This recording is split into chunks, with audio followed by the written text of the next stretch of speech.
Então eu vou pregar isso que eu pensei e que Deus estava falando comigo com certeza todas essas vezes. Vou te pedir para você abrir a sua Bíblia, por gentileza, no segundo livro do profeta Samuel, lá no capítulo 18 e no verso 28. Eu já estou ficando sem voz. Orem pela minha garganta.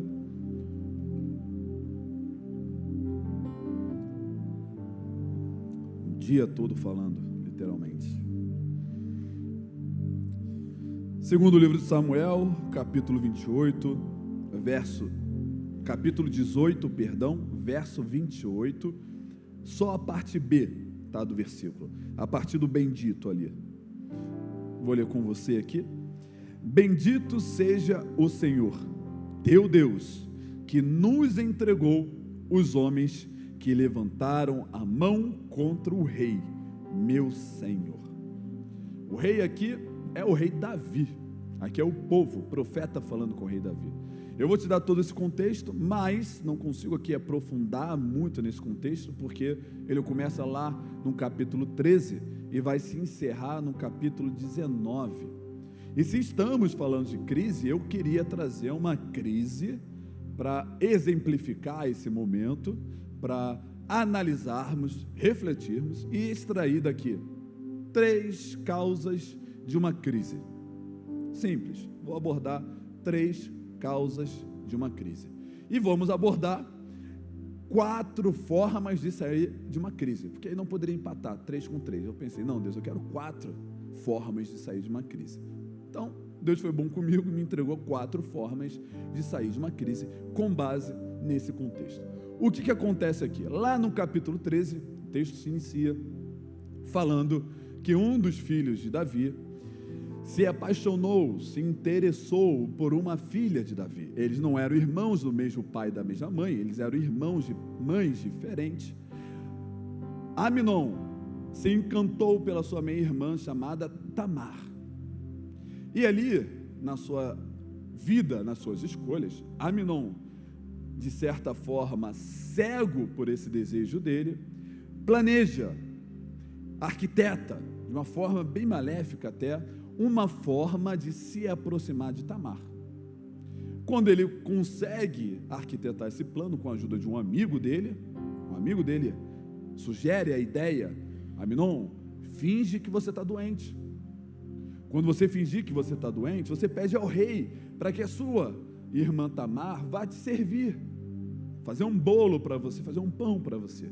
Assim Amnon faz. Tamar vai servir o seu irmão doente, seu meio-irmão doente, na cama, sem saber que era uma mentira. Naquele momento, Amnon fala para Tamar os seus interesses escusos e problemáticos.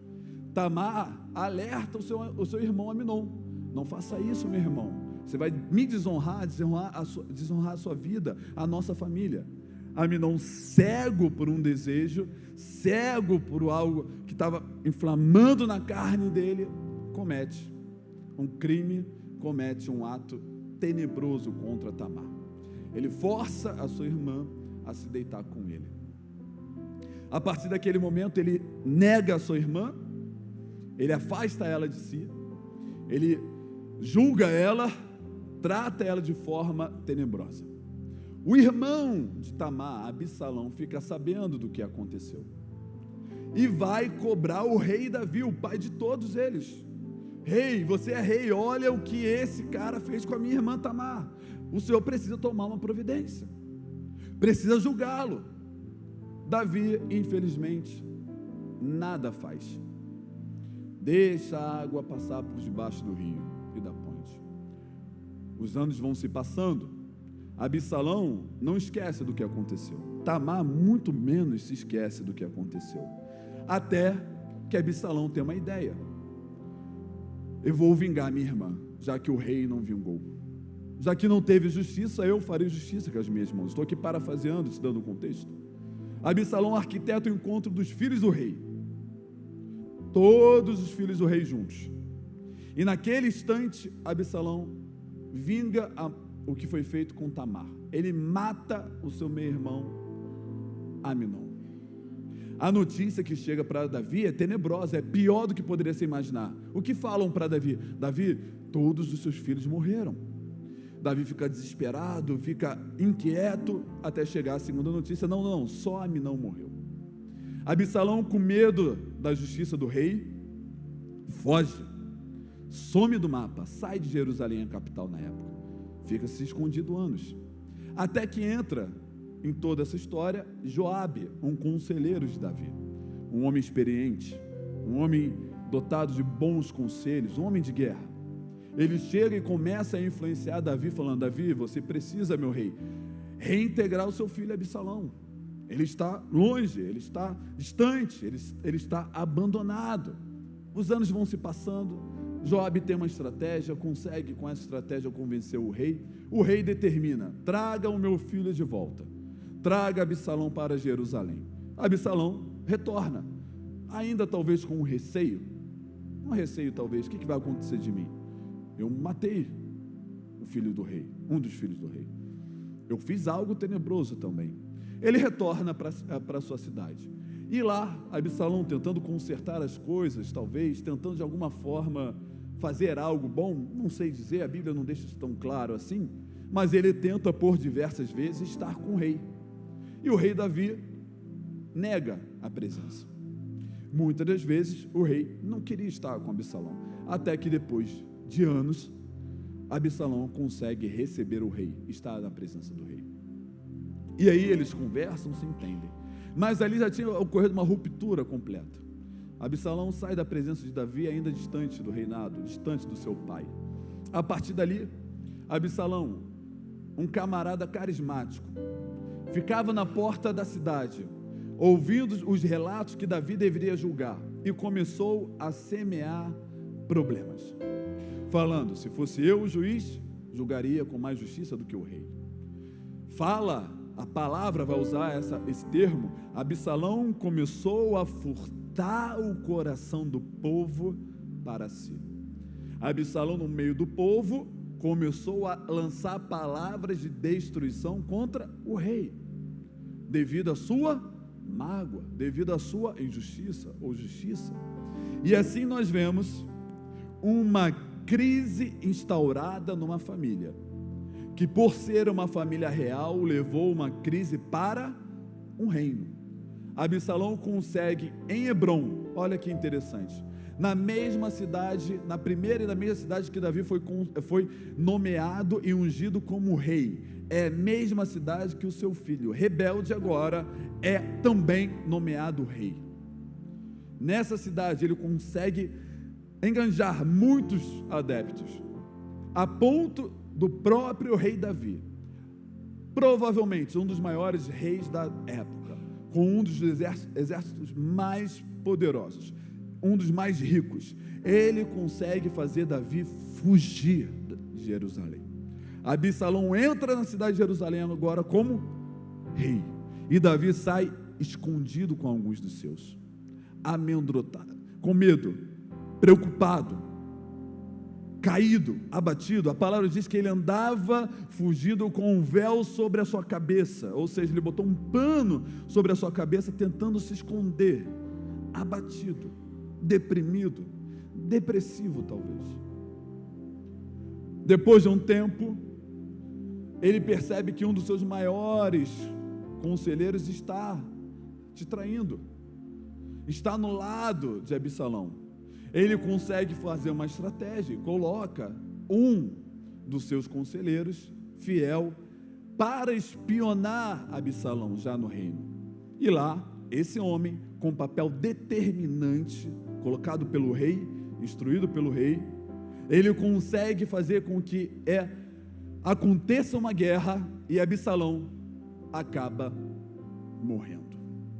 Após a sua morte, a crise não acaba completamente.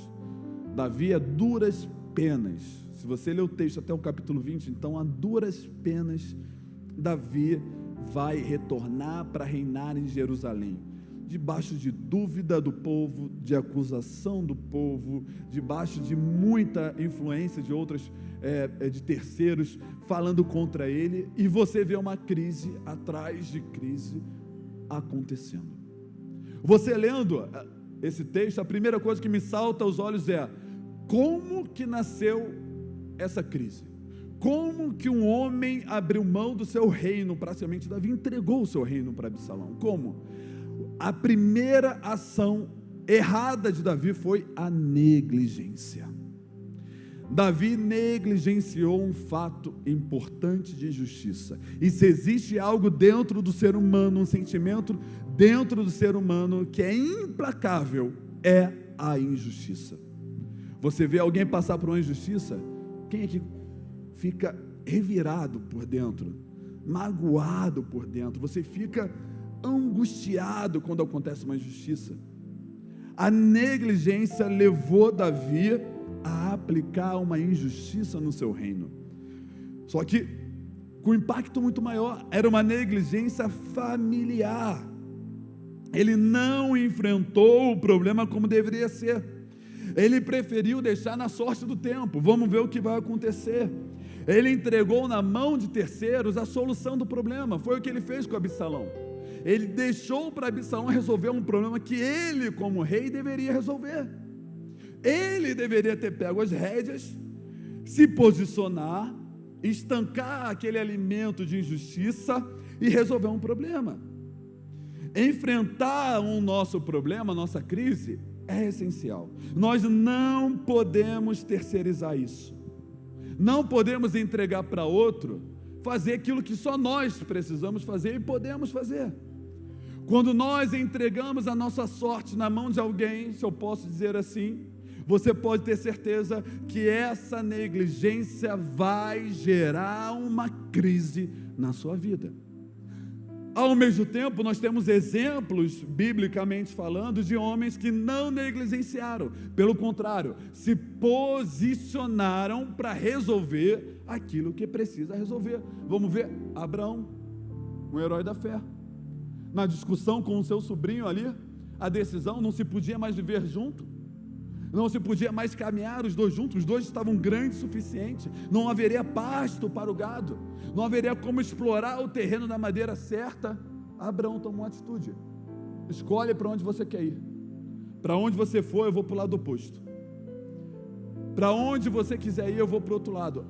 Abraão poderia ter se omitido, e os problemas seriam instaurados naquela família. Viria provavelmente um tempo de escassez, o gado não ia mais crescer, ia perecer. Abraão decidiu então fazer o quê?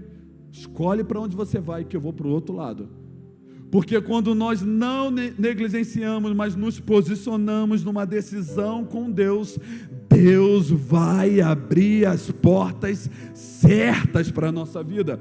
Abraão poderia estar preocupado: meu Deus, é melhor escolher o melhor local, é melhor eu analisar o terreno, analisar as planícies que possuo em volta de onde estou, escolher de forma estratégica. Não, Abraão se posicionou: independente para o lado que eu for, Deus vai estar comigo. Quando nós entregamos na mão de Deus aquilo que nós temos como crise, Deus é especialista em resolver uma crise. Deus é aquele que tem a sabedoria para nos conduzir por um caminho de paz. Você não quer passar uma crise? Não seja negligente. Não entregue a decisão na mão de alguém. Decida em Deus e entregue na mão de Deus. Isso vai te evitar uma crise. A segunda forma de gerar uma crise: feridas não tratadas. Depois do seu conselheiro Joabe convencer Davi a reintegrar Absalão, anos Davi negou Absalão, expurgou Absalão. Analisa o fato que eu te contei. Como deveria, vamos excluir o fato da rebeldia de Absalão, mas se coloca no local de filho. Como você se sentiria se todas as vezes que você procurasse o seu pai te negasse e não quisesse te ver? Qual o sentimento que isso é gerado dentro de nós? Bom ou ruim? Ruim. Uma ferida que tinha sido aberta pela negligência de Davi, por não resolver com justiça o que deveria ter sido resolvido, fez Absalão cometer um segundo crime.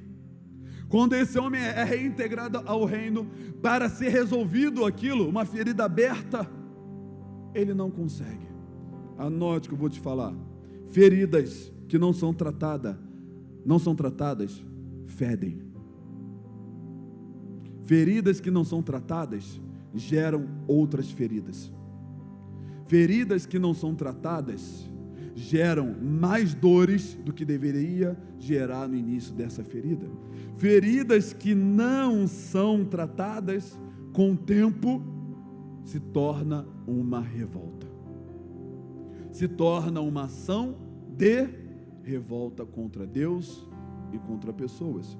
Uma ferida que poderia ter sido estancada no início, ela se contaminou. Porque uma ferida afasta pessoas de outras pessoas. Essa que é a realidade.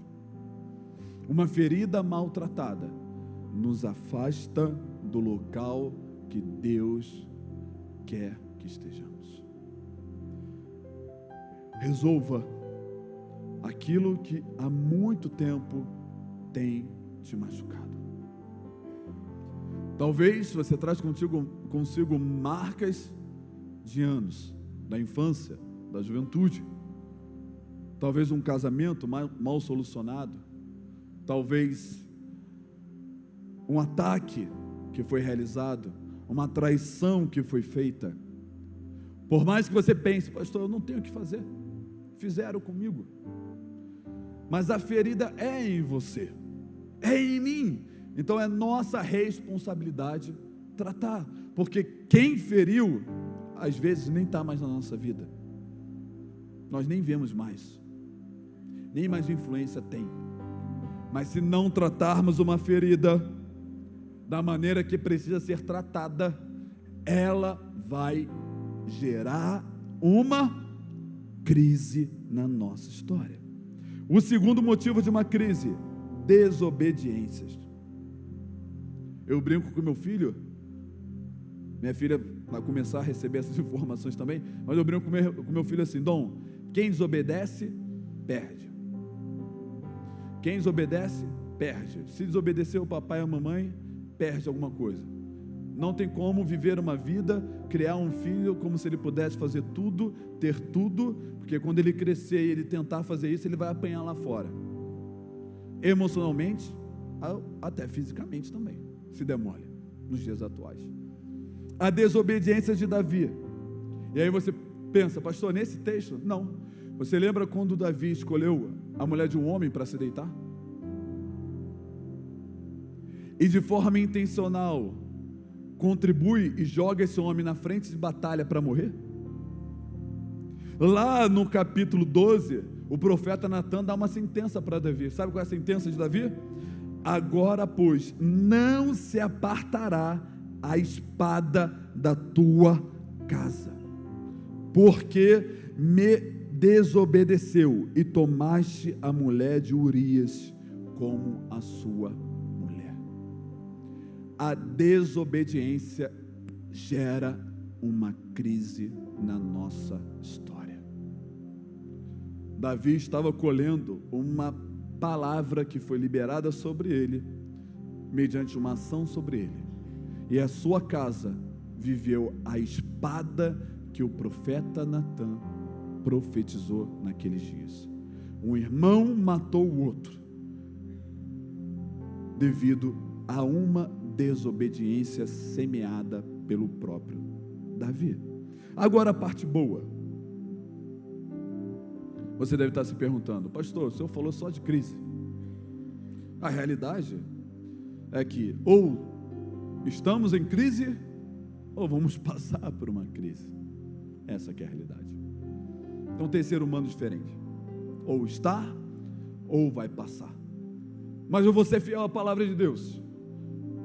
Assim como eu falei sobre o que gera uma crise, eu quero liberar sobre a sua vida palavras que vão te ajudar a sair de uma crise, seja de uma crise hoje, ou seja daquilo que ainda está por vir.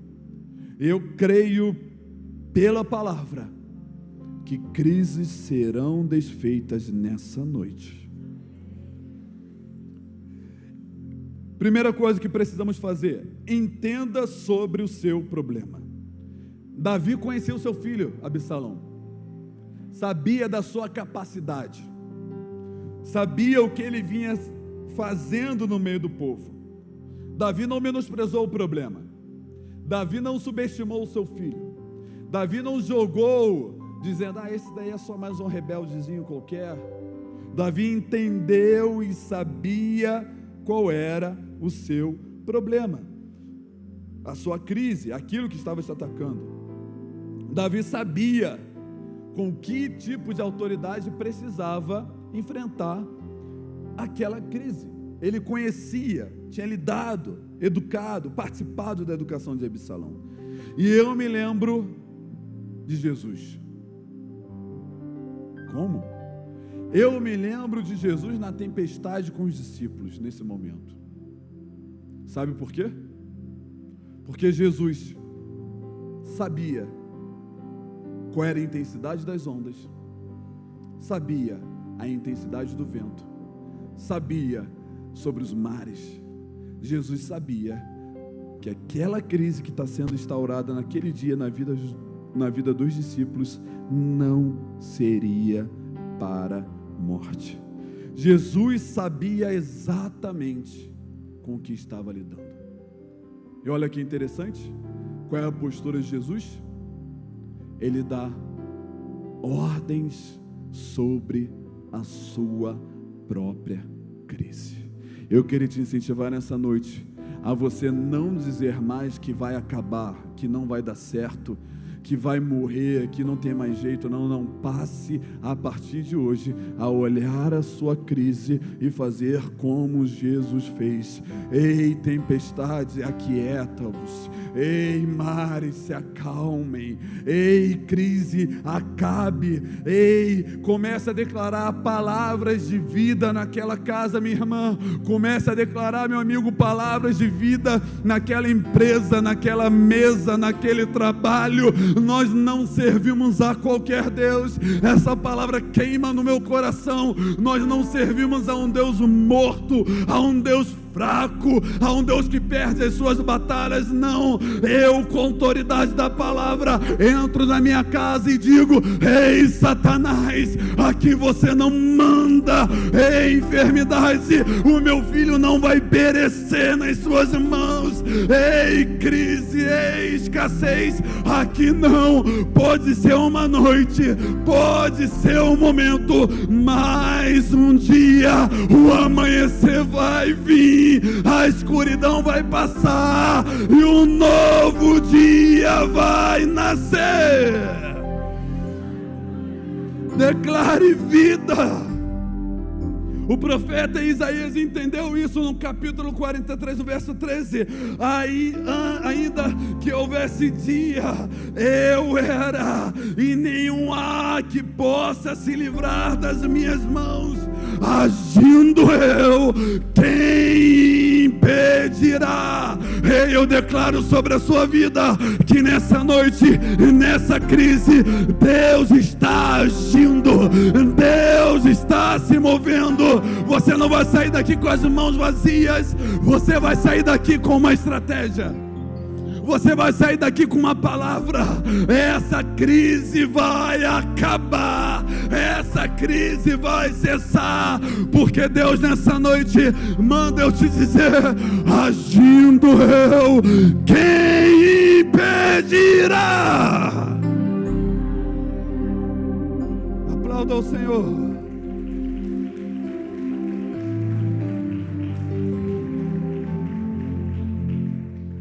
Segunda forma de vencer uma crise: recue se for necessário.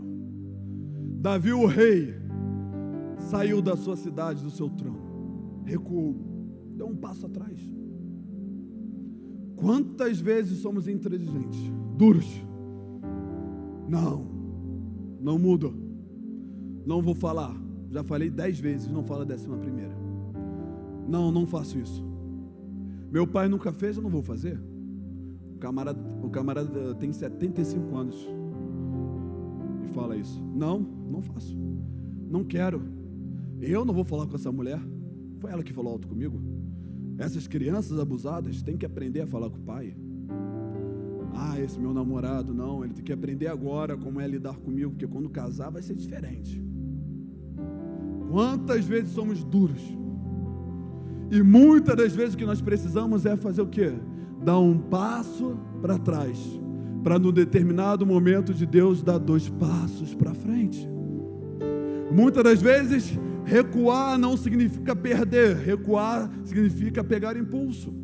Muitas das vezes recuar não é entregar o que você tem para outro, mas é entender que naquele momento um passo atrás faz parte do processo da vida. Pastor, eu só ando com carro 4 portas, nunca vou ter um 2 portas, e daí? Não, pastor, eu só abro empresa se for para faturar 100 milhões, não abro empresa para faturar 1 milhão, é muito pouco para mim.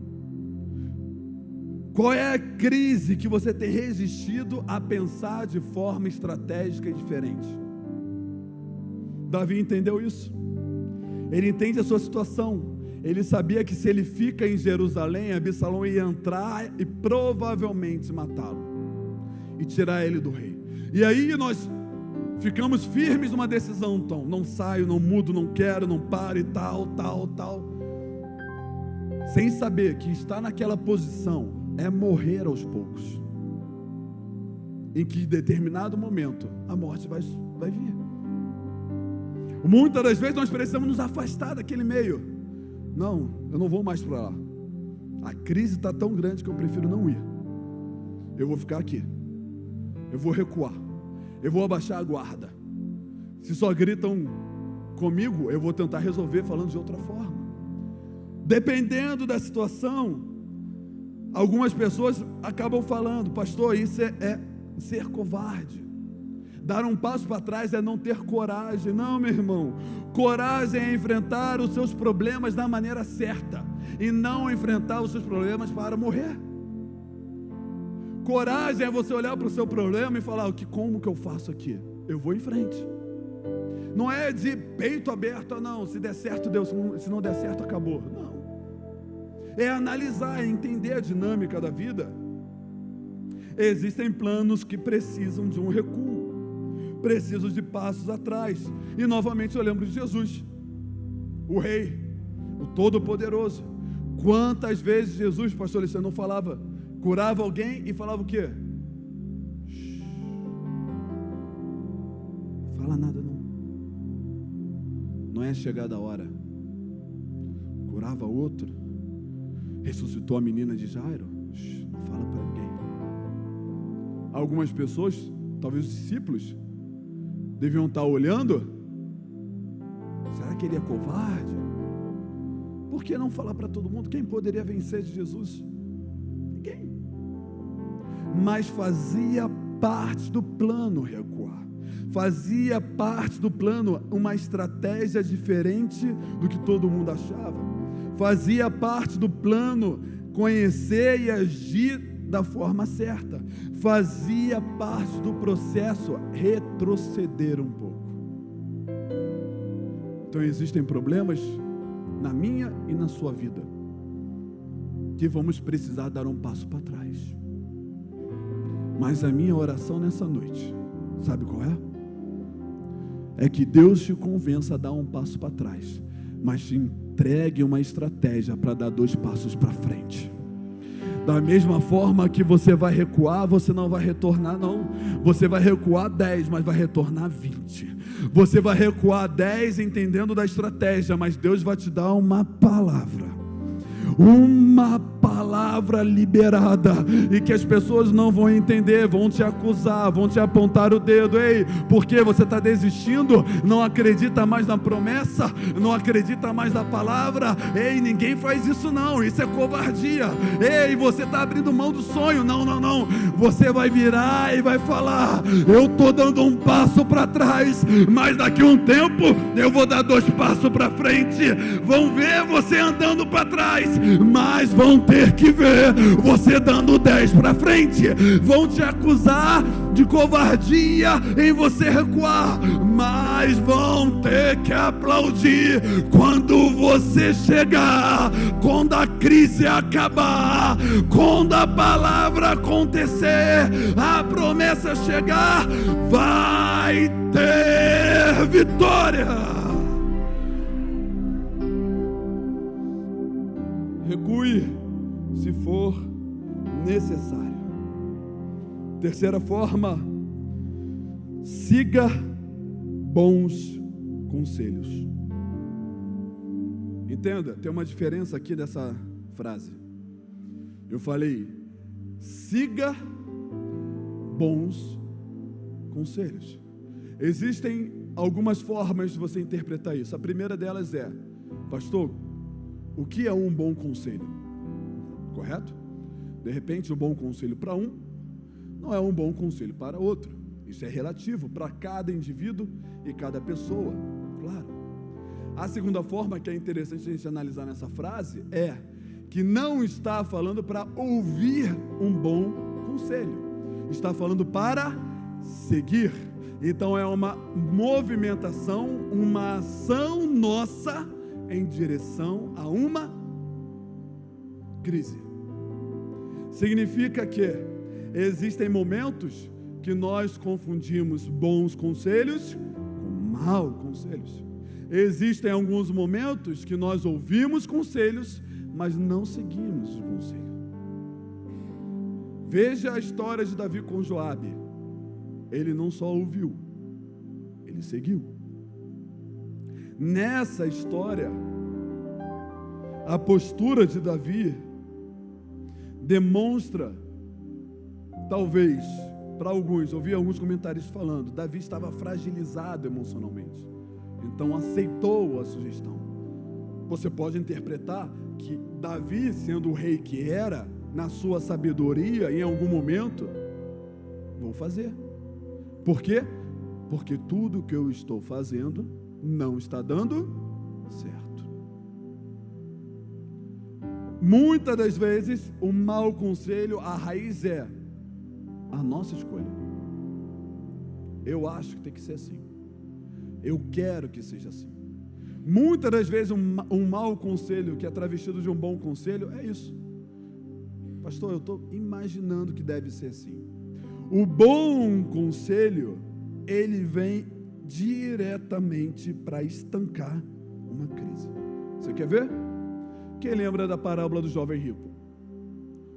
Um garoto rico queria alcançar o reino dos céus. Aborda Jesus. Jesus, de forma bem sucinta, fala, muito simples, você tem cumprido tudo, lhe falta uma coisa, venda tudo que você tem, reparta aos pobres e siga-me. O que acontece? O jovem não segue o conselho de Jesus. Quer saber qual é o bom e qual é o mau conselho? Siga Jesus. Quer saber se vai dar certo? Siga Jesus. Quer saber se essa é a escolha certa? O Jesus está no meio? É o Jesus que reina? É Ele que determina? Ou Ele é o último da fila? É o último da abordagem? Quer saber se essa empresa vai dar certo? Será que realmente são os princípios de Cristo que estão regendo a empresa? Ou são os nossos princípios ou o princípio de um coach? Quer saber se é o bom conselho? Está na palavra. Está escrito. Quer saber se é o bom conselho? Quem está falando? Eu faço esse meu primeiro critério. Recebo quem é que está falando. Tem mais conhecimento nessa área para me oferecer? É uma autoridade espiritual na minha vida, sim ou não? Eu conheço a vida dele, sim ou não? Talvez o discernimento para entender qual é o bom conselho estar em seguir a Jesus. Seguir um conselho liberado por Jesus. O jovem rico tinha tudo na terra, mas estava vazio no céu. O jovem rico tinha muito nas mãos, mas estava vazio no coração. O jovem rico tinha muito nos bolsos, mas não estava contado nas palmas, nas mãos de Deus. O jovem rico talvez tinha tudo que queria naquele momento, mas o que era eterno, ele não conseguia segurar. O jovem rico talvez pode ter voltado para casa, preocupado com o que aconteceria com a sua vida. Mas nessa noite, você não vai voltar para casa preocupado ou preocupada. 3 pessoas já entenderam. Nessa noite, não. Nessa noite, há uma palavra de Deus para você seguir. Oh, aleluia. Nessa noite, há uma palavra de Deus para nós seguirmos. Nessa casa há uma palavra sendo liberada para nós perseguirmos. Você não vai sair daqui preocupado ou preocupada. Deus está enviando uma palavra. Deus está falando para alguém aqui nessa noite. Eu não costumo pedir isso, mas sacode alguém que está no seu lado, na sua direita, na sua esquerda. Ei, Deus está preparando alguma coisa para você nessa noite. Você não vai sair daqui como um jovem rico. Você não vai sair daqui abatida, preocupada. Não, não, não, não. Há algo do céu. Eu creio. Há algo do céu para Devec Barra nessa noite. Há algo do céu para nossa casa hoje.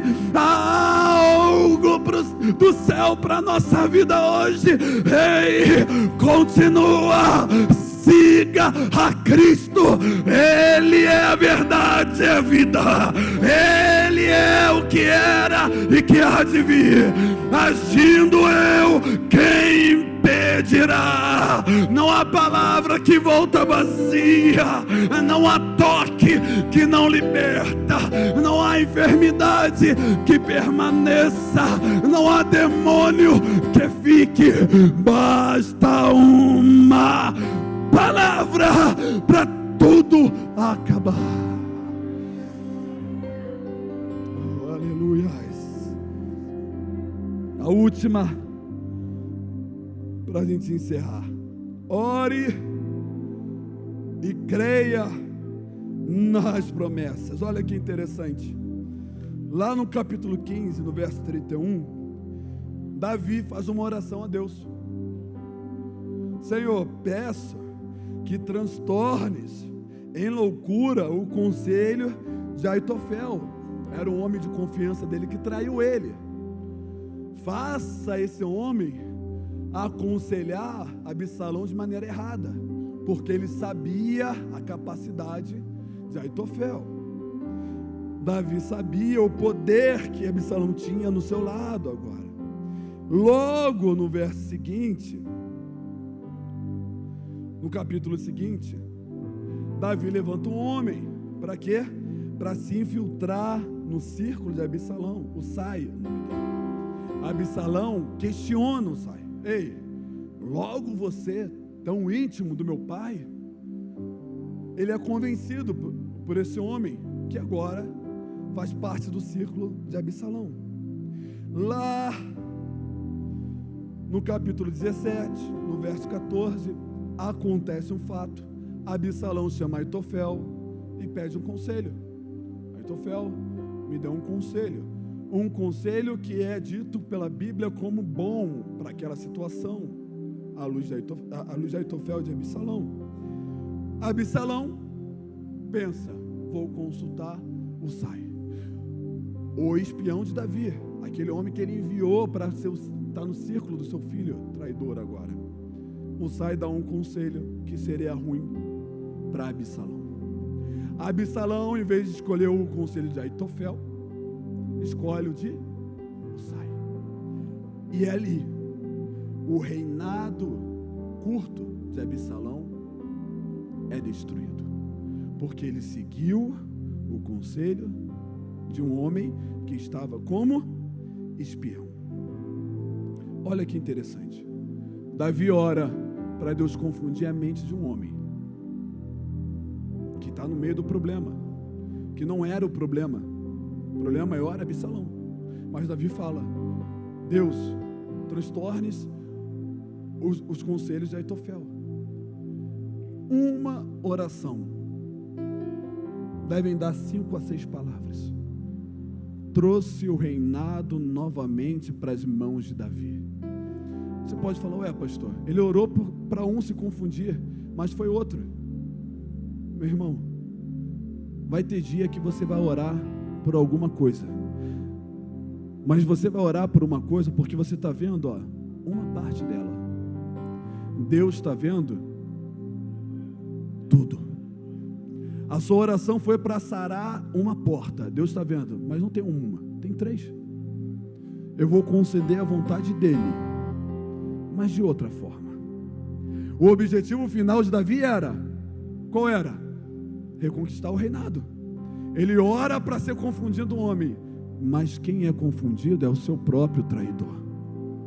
Sabe qual é a minha oração nessa noite? É para que a oração da Rebeca Barra suba, chegue nos tronos dos céus, chegue no trono de Deus, e quando a gente menos esperar, eu estou focado aqui, pastor, minha oração é essa, eu não paro de orar isso aqui, do nada, de forma imediata, instantânea, vai aparecer algo no lado, que vai resolver o seu problema original, e você vai ficar se perguntando: ei, como é que isso aconteceu? E Deus vai te lembrar: ei fulano, ei fulana, lembra daquela oração? Você me pediu uma solução para uma questão, e eu apazigo toda a crise que você está. Eu creio nessa noite que o céu está recebendo a nossa oração, e lá de cima Deus está olhando: ei, calma, ei, espera, porque isso é uma pequena parte, daqui a pouco não vai ser resolvido uma parte, mas vai ser resolvido todas as partes. Daqui a pouco você está orando: pastor, eu oro para o meu esposo, para minha esposa se converter, e daqui a pouco vai estar o seu esposo, a sua esposa, o seu filho, a sua irmã, o seu pai, a sua mãe, e de repente você vai estar olhando: ei, eu pedi 1 e Deus me entregou 10, eu pedi pouco e Deus me entregou muito, eu lutei por um problema e 10 problemas bateram em retirada. Ei, eu profetizo aqui nessa noite: a sua oração vai ser escutada no trono de Deus. Aleluias. Oração e promessas. Precisa entender que Davi recebeu uma promessa. Quando nós lemos, nós achamos que ia acabar o reinado de Davi, mas Davi recebeu uma promessa. Uma promessa que o reino seria estabelecido por um descendente dele após o descanso dele, e que um reino eterno seria estabelecido através dele. São 2 promessas conectadas ao reino de Deus. A primeira delas acontece e se materializa com Salomão. Após o descanso de Davi, Salomão reina conforme a vontade de Davi, se cumprindo o que o profeta disse, que um descendente dele seria o rei após ele. A segunda promessa não acontece na vida de Salomão. O reino eterno vai acontecer lá em Jesus. Quando Jesus vem na terra, passa o preço que passou, anda por essas terras como passou, ele morre, ressuscita. A partir de agora há um reino sendo no eterno, há um reino eterno estabelecido. Nós estamos aqui na terra, mas nesse momento o trono está ocupado. Nesse momento o trono não está vazio. Lá atrás uma promessa que foi sobre Davi aconteceu em Jesus, e nessa noite está disponível para Rebeca Barra. Ei, eu não sei a quem você serve, eu não sei a quem você clama, mas deixa eu te dar uma ajuda, deixa eu falar algo para você. Há um rei sentado num trono, pronto para reinar em glória sobre a sua vida. Promessas. Havia promessas. E eu te faço uma pergunta: o que você tem feito na sua crise?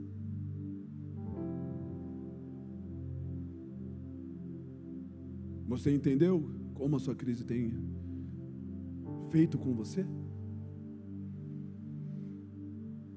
Você tem recuado quando necessário? Você tem orado em prol dela?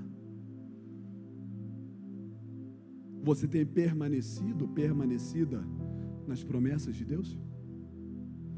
Ou essa crise está tão grande que não te deixa mais lembrar das promessas de Deus? Eu não sei responder isso para vocês. Cada um tem que responder por si. Não sei. Eu sei das minhas crises. Eu sei daquilo que eu estou passando.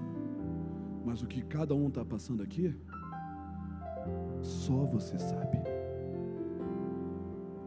A diferença é uma apenas entre dois públicos que tem aqui nessa noite. O público que permanece confiando na promessa e aqueles que já desistiram da promessa. Não sei. O tamanho da onda, a velocidade do vento, não consigo saber. A profundeza do abismo, não sei dizer. A única certeza que eu tenho todos os dias: Deus, independente de onde eu estiver, do mais profundo abismo, ou da maior tempestade que pode acontecer nessa terra, eu estou ao alcance das suas mãos. Eu estou ao alcance das suas mãos. Eu não sei o que você está passando, mas isso daí só vai passar quando a mão de Deus te puxar pelo braço e te levantar no meio da tempestade. Para alguns, pastor, quando? Não sei. Dia? Não posso. Deus não me revelou isso para ninguém aqui nessa noite. A revelação que eu tive foi essa: avisa o meu povo que o que eles escutaram no passado ainda está vigente no presente. Avisa o meu povo que para o ser humano a tempestade pode ser a maior do mundo, mas para mim está no alcance das minhas mãos. Felipe, avisa o meu povo que por mais que seja a maior crise da vida deles, nenhuma crise me derrotou, nenhuma crise prevaleceu. Lembra eles, Felipe, que me pregaram numa cruz, me açoitaram, me bateram, me fizeram sangrar, me coroaram com uma coroa de espinho, me colocaram numa tumba enrolado, comemoraram a minha derrota. Mas lembra o meu povo que em apenas 3 dias aqueles que comemoraram a minha vitória tiveram que olhar, comemoraram a minha derrota, tiveram que olhar a minha vitória. Eu não sei como você entrou, mas posso dizer algo? Você entrou vencendo uma crise, mas vai sair vitorioso.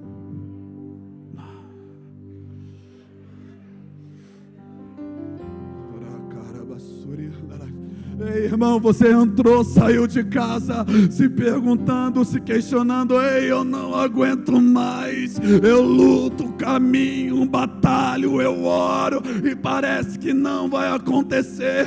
Ei, alguém entrou nessa noite se vencendo, tentando, mas vai sair vitorioso.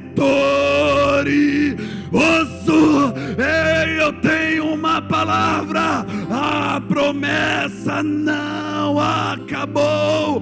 O rei não está morto, ele não está dormindo, ele está no trono, liberando uma palavra em crise. Acabou. Se coloque de pé.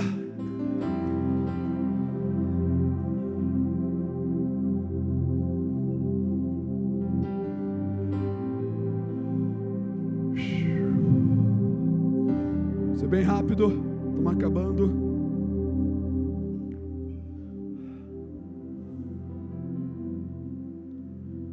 Ser bem direto. Eu queria fazer um pedido para a igreja. Que você fique em oração, por favor.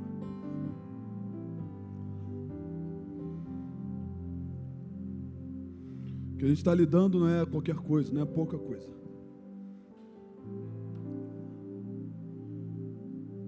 Se puder, feche os olhos, fique em oração, escute a minha voz, que deve estar bem audível para todos. Eu falo um pouquinho alto às vezes, né? Meu amigo, minha amiga, eu de forma direcionada e direta para você. Você sabe que você está afastado do caminho do Senhor. Você está afastada do caminho do Senhor. Você entende do que eu preguei. Tanto entende que você lembrou de palavras que você recebeu. Você sabe, não preciso aqui. Você ouviu da fulana, não preciso nomear nada. Você sabe, Deus falou com você a pregação inteira, o culto inteiro. Você sabe disso. Talvez você entrou nessa noite e fala: pastor, eu até gosto da igreja, até acho bacana os louvores no ambiente, mas eu nunca fiz uma aliança com Deus. A aliança com Deus é o quê? É entregar o destino e o seu futuro nas mãos de Deus e viver conforme Ele determina. É abandonar o passado e ter uma nova vida com aquilo que Deus quer para você. E aí, eu sempre não, às vezes eu falo isso para não errar. Eu prefiro viver com aquilo que Deus escolheu para mim do que viver com aquilo que eu escolhi para mim. Eu não sei qual a sua opinião, mas eu prefiro para minha casa a palavra que Deus liberou do que a minha própria palavra ou achismo que eu posso ter. E você veio nessa noite acompanhado ou sozinho ou sozinha, sem entender por que você veio às vezes. Logo no domingo à noite, o que eu vim fazer aqui? Você veio receber uma palavra, e essa palavra é para te acordar, te despertar e te dizer: ei, acabou a crise, acabou esse tempo sem viver comigo, chegou a época de caminhar lado a lado, chegou a época de caminhar todos os dias. Não vai ser apenas um culto, meia hora, 2 horas, não, vai ser todos os dias. Acabou essa fase de que você andava lá fora perdido ou perdida, procurando o que ia fazer. Não, chegou a época de você andar debaixo de uma palavra. É para a direita, vamos para a direita, é para a esquerda, vamos para a esquerda, é para continuar, é para retornar. Chegou a época de você não andar mais sozinho ou sozinha, chegou a época de você caminhar com Deus. E Deus te trouxe aqui, não para você se vincular a uma placa de igreja, ou fazer um voto com um pastor rouco. Não, Deus te trouxe aqui nessa noite, para você fazer uma aliança definitiva com Deus, a esquecer do passado e tornar toda a sua vida como algo novo. A igreja está em oração, está de olhos fechados, eu acredito nisso. Você não precisa ter medo, você não precisa ter a preocupação ou a vergonha, mas se você está nessa noite e gostaria de reatar o seu relacionamento com Deus, a sua aliança com Deus, ou fazer pela primeira vez uma aliança com Deus, eu queria te convidar a você sair do seu local e vir aqui na frente. Nossa, pastor, aí na frente? Que ousado! Sim, aqui na frente. É daqui que a bênção sai. É desse altar que flui o rio de vida. É daqui, é daqui. Eu tenho certeza absoluta que você não veio em vão, que você não está aqui à toa. Deus te trouxe aqui para esse momento agora e dá um basta na sua vida. Acabou, chega disso, chega de tentar, chega de bater em porta de estranho. Não, você tem um pai, você sabe a quem serve, você sabe por que você veio, você sabe da sua crise, você já tentou em outros lugares, mas só aqui que a vida flui. Então, isso, pode vir, pode vir, pode vir. Vem, vem, nada te prende aí, isso, vem, nada te prende aí. Eu falei com vocês, eu quero a igreja orando agora. O que está acontecendo aqui não é brincadeira, não, há uma batalha acontecendo nesse ambiente, isso, vem cá.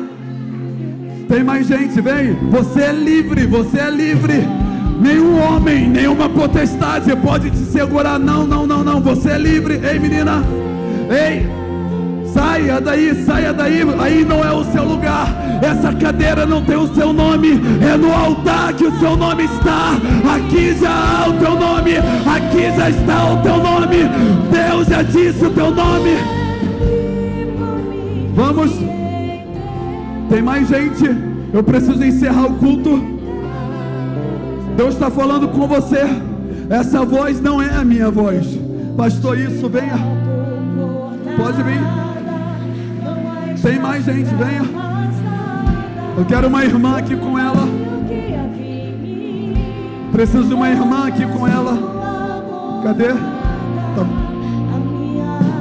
Isso, tem alguém sozinho? Está faltando mais uma irmã aqui, eu preciso de uma irmã da igreja aqui, isso, mais uma aqui, está faltando uma irmã aqui, uma jovem aqui, isso, pode ser, não tem nenhum problema. Tem mais gente, eu preciso terminar o culto, não deixa isso para outro dia. Eu não costumo falar isso, eu não estou fazendo apelo emocional, eu preguei a palavra de Deus, eu falei o que é fazer uma aliança com Deus. Você não está emocionado e nem emocionada, você não está emocionado nem emocionada, não está. É Deus que está falando com você. As lágrimas que estão caindo não são lágrimas de medo, não são lágrimas de emoção. Eu não prometi nada em terra, o que eu te prometi está no céu. A palavra foi liberada no céu, a sua vida foi escrita no céu, a libertação que você precisa veio do céu, a palavra que você busca veio do céu, a vida que você quer veio do céu. Nada dessa terra, tudo do céu. A última vez, pela autoridade no nome de Jesus, você não precisa deixar nada para trás, você só precisa vir hoje.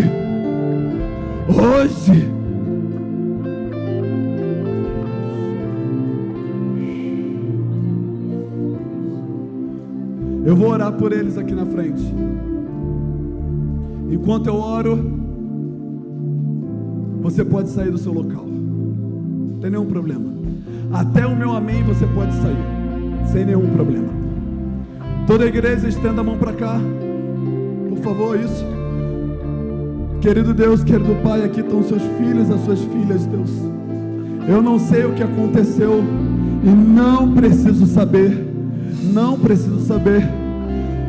Eu só sei de uma coisa, Deus, que o Senhor chamou eles hoje para um novo tempo, uma nova vida, uma nova história, independente dos pactos que foram feitos no passado, independente das palavras que foram liberadas no passado. Nessa noite, pela autoridade do nome de Jesus Cristo de Nazaré, eu libero sobre eles uma palavra. Haverá novidades de vida, novos sonhos, novos planos, cura interior, uma nova trilha para se viver. Eu libero vocês para viver o sobrenatural.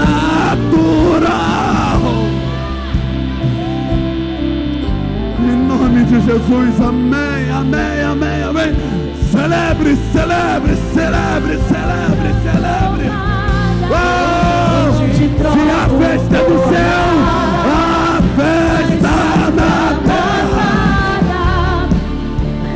Que habita em mim, hoje é sua morada. Vocês que vieram aqui na frente, olhem aqui para mim, por favor. Eu preciso de 1 minuto de vocês. Isso é uma igreja, não é um show. Vocês não pagaram para assistir um show, não pagaram, vocês vieram numa igreja.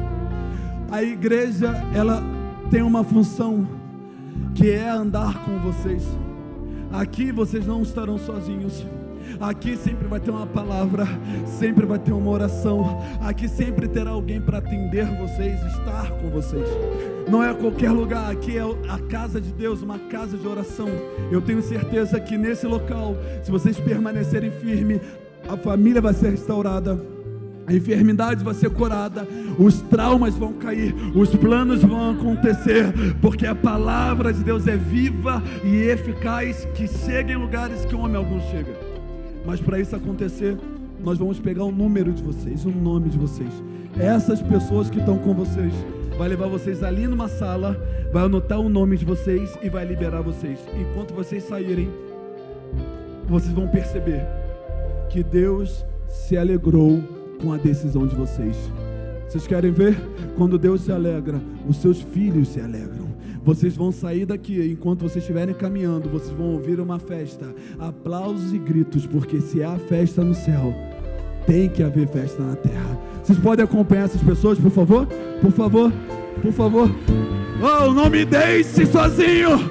Celebre, celebre, celebre, celebre, celebre. Oh, oh, oh, oh. A festa do céu.